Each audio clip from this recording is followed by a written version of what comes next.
Start. महोदय, समाज कल्याण संस्थाओं का काम बहुत बड़े परिणाम में बढ़ा है। आजकल इसके लिए अनुदान भी पहले से कई अधिक दिए जाते हैं। हर पंचवर्षीय योजना में हम इस पर अधिकाधिक धन खर्च करते हैं और आजकल समाज कल्याण का कार्य करने वाले पूर्णकालिक कार्यकर्ता भी पहले से बहुत अधिक हैं। लेकिन मैं ऐसा अनुभव करती हूँ कि जैसे जैसे हमारे व्यय और कार्यक्रम बढ़ते जाते हैं, वैसे वैसे इस काम में व्यक्तिगत उत्साह और लगन की भावना घटती जाती है। अध्यक्ष महोदय ने मिशनरी भावना का उल्लेख किया और मैं भी अनुभव करती हूँ कि आज वह नहीं है। मैं यह केवल बोर्ड के बारे में ही नहीं बल्कि सामाजिक कार्य के समस्त क्षेत्र के बारे में कह रही हूँ। फिर स्वेच्छा सेवा प्रयास भी कुछ कम होते जा रहे हैं। ऐसा भी होता है कि जब विचार संस्थाबद्ध हो जाते हैं तो उनमें कुछ ना कुछ आशययुक्त काम करने की भावना आ जाती है। यह मनुष्य का स्वभाव है, किंतु सारे सामाजिक कार्य का लक्ष्य तो उसी संवेदन के अभाव और निस्वार्थता पर संदेह के परिणामों से लड़ता है, जिसकी पर्याय मानव स्वभाव कहकर अनदेखी कर दी जाती है। मैं जानती हूँ कि जिस मिशनरी भावना से काम शुरू किए जाते हैं, उन्हें बाद में उसी तरह बनाए रखना हमेशा संभव नहीं होता। लेकिन बेहतर संगठन खड़ा हो जाने के बाद समस्याओं के बेहतर हल निकलने चाहिए। अतः हमें केवल अनुदानों से ही संतोष नहीं कर लेना चाहिए, बल्कि यह ध्यान रखना चाहिए कि इस सामाजिक कार्य के पीछे जिससे कि सामाजिक परिवर्तन हो रहा है, उद्देश्य क्या है। बोर्ड सामाजिक रूपांतर का केवल साधन मात्र है।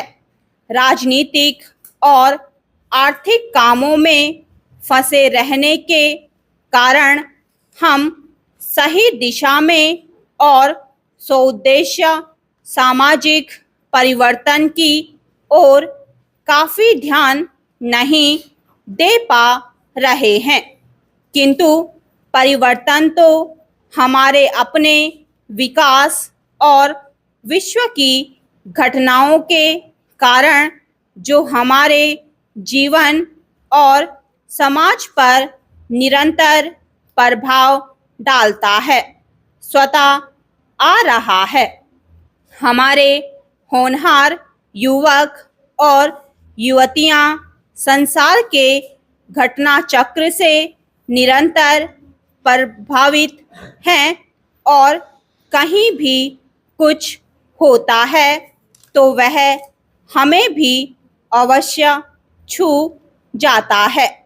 लेकिन परिवर्तन का इस प्रकार केवल उपोत्पाद के रूप में या अप्रत्यक्ष रूप में आना पर्याप्त नहीं।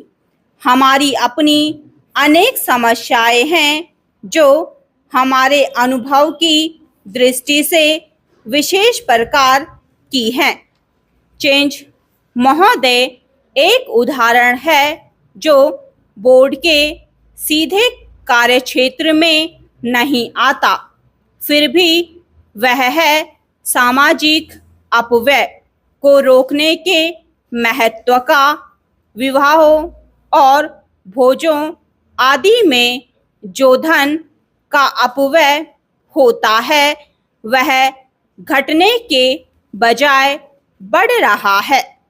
विकास से जिन लोगों को लाभ पहुंचा है वे दूसरों पर अपनी सफलता का रोब गांठना चाहते हैं। दहेज का विरोध जो कुछ समय पहले काफी ज्वलंत प्रश्न था, अब पीछे पड़ गया है। यद्यपि यह कुरीति आज भी उसी तरह जीवित है। अस्पृश्यता के बारे में आज कानून मौजूद हैं, लेकिन आज भी बहुत से स्थानों पर यह बुराई फैली हुई है। लोग इसे सरकार पर नहीं छोड़ सकते कि वही इसे हटाने के लिए कदम उठाए। इसके लिए तो उन्हें स्वयं कुछ ना कुछ करना होगा, विशेष रूप में समाज कल्याण के क्षेत्र में। केवल सरकारी कार्रवाई पर्याप्त नहीं हुआ करती। जनता और सरकार दोनों को मिलकर एक दूसरे का हाथ मजबूत करना चाहिए और पूरे अधिकतम सहयोग से काम करना चाहिए। अपने कार्यक्रमों को पूरा करने के अतिरिक्त समाज कल्याण संगठनों को भी अंधविश्वासों से लड़ने और लोगों में तर्कसंगत दृष्टिकोण अपनाने की ओर ध्यान देना चाहिए। समाज सेवी संस्थाएं दैनिक जीवन में वैज्ञानिक चिंतन को लोकप्रिय बनाने के लिए बहुत कुछ कर सकती हैं। जाति या समाज के नाते हम लोगों को स्वास्थ्य और शिक्षा की ओर कहीं अधिक ध्यान देने की आवश्यकता है। इसके लिए आवश्यक है सही वातावरण, आदतें और सामाजिक दृष्टि, ताकि हमें अपने व अपने आसपास के लिए उचित सफाई, बेहतर पोषाहार और स्वास्थ्य की सुविधाएं प्राप्त हो सकें। सफाई के बारे में हमारा कुछ अजीब दृष्टिकोण है। हम अपने घर की तो सफाई करते हैं, पर कूड़ा करकट दरवाजे पर ही डाल देते हैं। हम स्वयं तो रोज नहाते हैं, पर हमारी सड़क या गली गंदी है, जिनकी तनिक भी चिंता नहीं करते।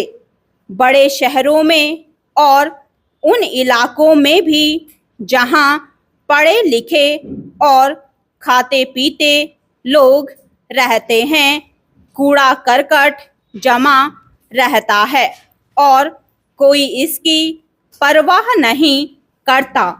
स्पष्ट रूप से यह स्त्रियों की संस्थाओं और समाज कल्याण संगठनों का काम है।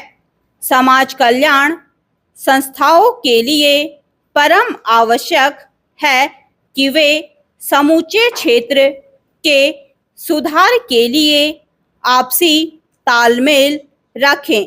सरकारी विभागों का आपसी तालमेल भी बहुत आवश्यक है, जिससे स्थिति सुधर सकती है। स्टॉप।